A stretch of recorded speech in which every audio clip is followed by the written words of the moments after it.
Iran ने US को दिया गहरा घाव, अब तक 16 फाइटर जेट मार गिराए, 10 रीपर ड्रोन भी तबाह। नमस्कार, मैं आपके साथ अंजना और आप देख रहे हैं ग्लोबल इंडिया टाइम्स न्यूज।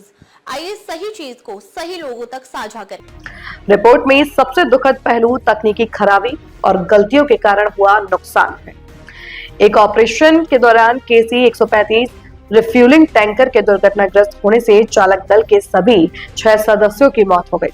अमेरिकी रक्षा अधिकारियों के हवाले से आई रिपोर्ट बताती है कि ईरान के खिलाफ अभियानों में अमेरिकी वायुसेना को न केवल दुश्मन के हमलों से बल्कि तकनीकी खराबी और आपसी तालमेल की कमी के कारण भी बड़ी क्षति उठानी पड़ी है।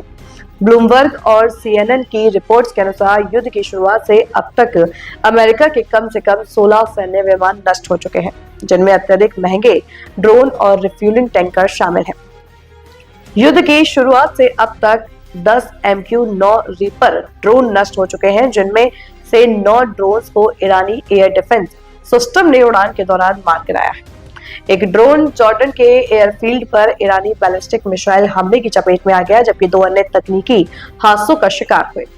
रक्षा विशेषज्ञों का कहना है कि इन ड्रोन्स को जानबूझकर उच्च जोखिम वाले क्षेत्रों में भेजा जाता है, क्योंकि ये मानव रहित हैं और नष्ट होने पर कम नुकसानदेह वाली श्रेणी में आते हैं। रिपोर्ट्स में सबसे दुखद पहलू तकनीकी खराबी और गलतियों के कारण हुआ नुकसान है। एक ऑपरेशन के दौरान KC-135 रिफ्यूलिंग टैंकर के दुर्घटनाग्रस्त होने से चालक दल के सभी 6 सदस्यों की मौत हो गई।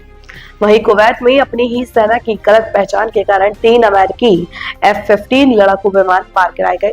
यह घटना उच्च दबाव वाले युद्धक वातावरण में तालमेल की कमी को दर्शाती है। सऊदी अरब स्थित एक बेस पर ईरानी मिसाइल हमले में 5 अन्य KC-135 विमान क्षतिग्रस्त हुए हैं।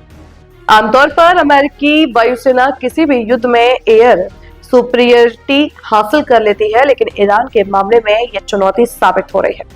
अमेरिकी अधिकारियों ने स्वीकार किया है कि उन्हें केवल स्थानीय स्तर पर हवाई हमलों में दक्षता हासिल है, यानी ईरान के पूरे आकाश पर उनका कब्जा नहीं है। हाल ही में एक अत्याधुनिक F-35 फाइटर जेट को ईरानी गोलाबारी का शिकार होने के बाद इमरजेंसी लैंडिंग करनी पड़ी। हालांकि पायलट सुरक्षित बच निकलने में कामयाब रहा।